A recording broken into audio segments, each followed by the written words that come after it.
लोकसभा चुनाव में बीजेपी ने सहयोगी दलों की सहायता से केंद्र में सरकार बनाई है। मोदी जी के करिश्माई नेतृत्व ने बीजेपी को लगातार तीसरी बार सत्ता में बिठाया है। लेकिन एक प्रश्न बीजेपी के प्रति आस्था रखने वाले और उनके विरोधियों के मन में भी आना स्वाभाविक है कि मोदी जी के बाद बीजेपी से कौन प्रधानमंत्री पद के लिए उम्मीदवार हो सकता है।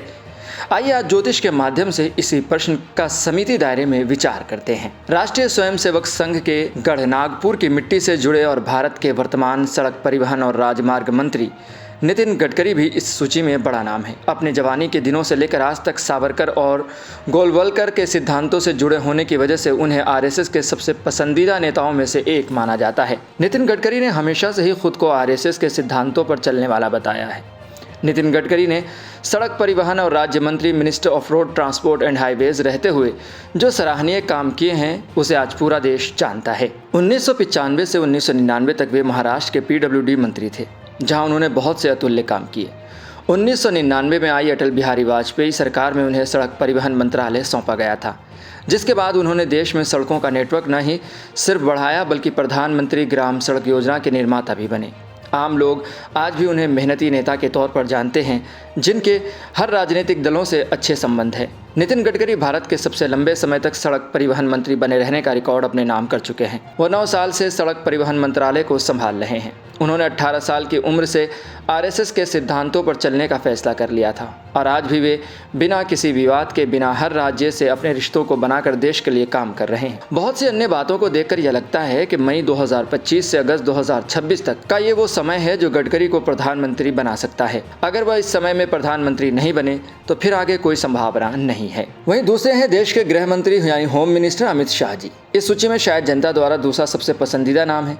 वह इसलिए क्योंकि अमित शाह गुजरात में भी नरेंद्र मोदी के उत्तराधिकारी माने जाते थे। अमित शाह ने 2002 से लेकर 2012 तक नरेंद्र मोदी वाली गुजरात सरकार में भी कई मंत्री पद संभाले थे।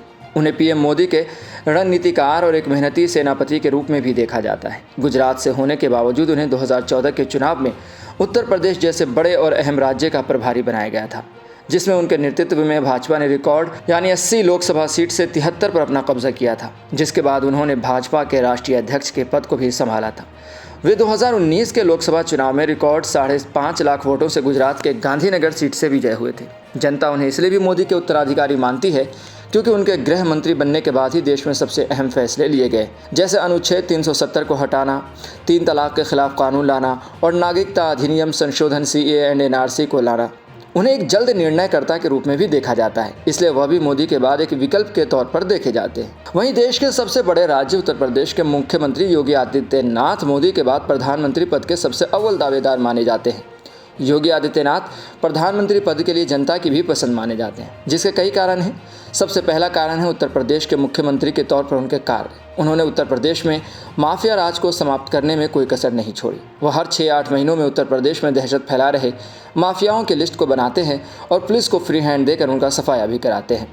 योगी के मुख्यमंत्री बनने से पहले उत्तर प्रदेश महिलाओं के साथ बलात्कार के मामलों में पहले पायदान में हुआ करता था, लेकिन अब बलात्कार जैसी जघन्य घटनाओं में कमी देखी जा रही है। उत्तर प्रदेश के कानून व्यवस्था को अब देश की सबसे बेहतर कानून व्यवस्था में गिना जाता है, जो एक समय में माफिया राज और गुंडा राज का गढ़ माना जाता था। दूसरा कारण जिसकी वजह से जनता योगी आदित्यनाथ को अगला प्रधानमंत्री देख रही है वो है हिंदुत्व का सबसे बड़ा चेहरा।